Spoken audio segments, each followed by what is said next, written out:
सम्पूर्ण मण्डली परिवारमा जयमसी। आजको बाइबल पठनमा चाहिँ म अलग्गै खालको पठन गरिरहेको छु है। यसमा चाहिँ यस्तो खालको छ कि आजको दिनहरुमा चाहिँ है पुरुषगामी हैन स्त्रीगामी भन्ने जस्तो खालको अहिले चलन आएको छ हैन। चारपट्टि स्त्रीले स्त्रीलाई बिहा गर्ने र पुरुषले पुरुषले बिहा गर्ने यो खालको चलन चाहिँ परम्पराको नजरमा सबैभन्दा घिनलाग्दो चलन है हुन गएको छ। र यति जब चाहिँ स्त्रीले स्त्रीलाई बिहा गर्छ र पुरुषले पुरुषलाई बिहा गर्छ त्यो जग्गाको चाहिँ नाश चाहिँ निश्चय नै छ भनेर चाहिँ आजको वचनले चाहिँ यो भनेको छ है। सदम र गमेराको विनाश आजको बाइबल पठन चाहिँ यो छ है।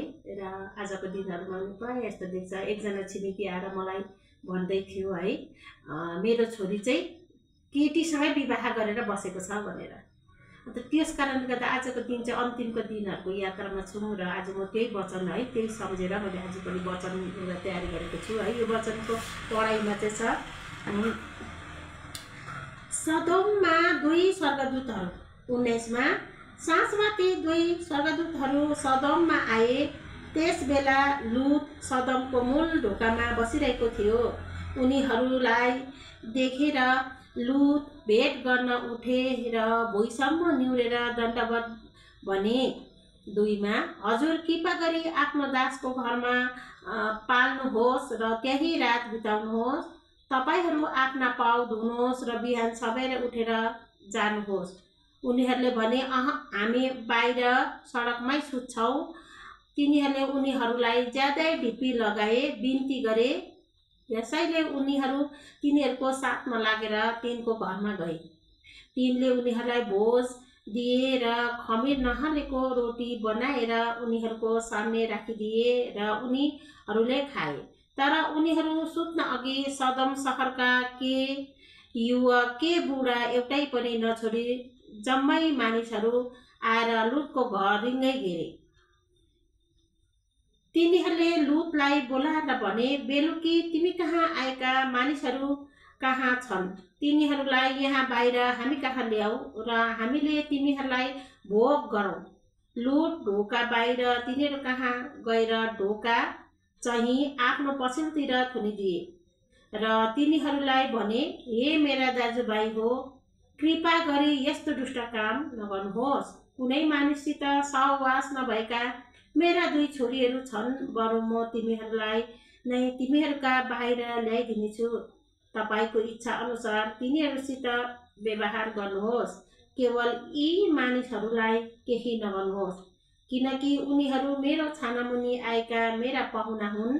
तर तिनीहरूले भने पछि हट।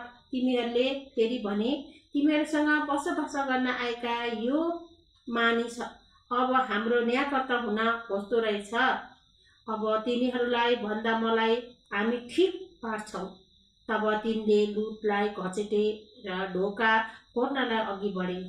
तर ती 2 मानिसले आफ्नो हात बढाएर लुतलाई तानी आफू कहाँ घरभित्र हुले र ढोका थुनिदिए। तिनीहरूले घरका ढोकानेर भएका साना ठुला जम्मै मानिसहरूलाई अन्धा पारिदिए। तब मानिसहरू छामछाम छुमछुम गर्दा गर्दै हैरान भए।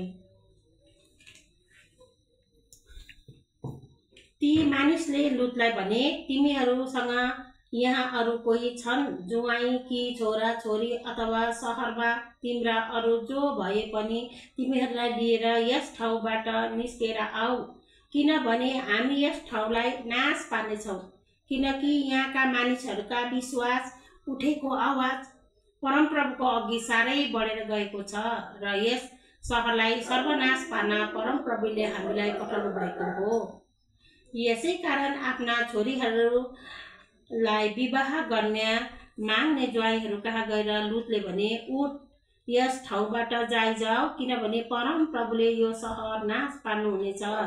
तर ज्वाइहरूलाई त तिनको ठट्टा गरे जस्तो लाग्यो। अनि उज्यालो हुन लाग्दा ती दूतले लुतलाई यसो भनेर आतुरी लाए उठ तिमी स्वास्नी र यहाँ भएका तिम्रा 2 छोरीहरूलाई लिएर गइहाल नत्र त यस सहरले पाउने सजायमा तिमी पनि भस्म हुनेछौ। तर तिनले आले टाले गरिरहे। ती मानिसहरूले तिनका स्वास्नीका र दुवै छोरीहरूको हात समातेर सहर बाहिर ल्याए, किनभने परमप्रभुको दया तिनीहरूमाथि थियो। तिनीहरूलाई बाहिर ल्याएपछि उनीहरूले भने, आफ्नो ज्यान जोगाउनलाई भाग, पछि फर्केर नहेर, बेसीमा कतै पनि नअडिनु, तर पहाडतिर भाग, नत्र त भस्म हुनेछ। तब लुतले उनीहरूलाई भने, हजुर हो, त्यसो नहोस्। हेर्नुहोस्, तपाईको दासले तपाईको अनुग्रह पाएको छ औ मेरो प्राण बचाएर तपाईले मलाई ठुलो करुणा देखाउनु भएको छ। म पहाडतिर भाग्न सकिन, नत्र त यस विपत्तिमा म परेर मर्छु होला। हेर्नुहोस्, त्यो सहर भाग्नलाई नजिक छ र त्यो सानो पनि छ। मलाई त्यही नै भाग्न दिनुहोस्। यो सहर सानो छ, त्यहाँ गए मेरो प्राण बाँच्ला। उनीहरूले तिनीहरूलाई भन्नुभयो, हेर, यस विषयमा मैले तेरो बिन्ती ग्रहण गरे। तैले भनेको सहरलाई चाहिँ म भस्म पार्ने छैन। चाँडै गरेर त्यही नै भागिजा, किनकि तँ त्यहाँ नपुगेन्जेल म केही गर्न सक्दिन। यसकारण त्यस सहरका नाउँ सियोर राखियो। लुत सियोर पुग्दा सूर्य उदिसकेको थियो।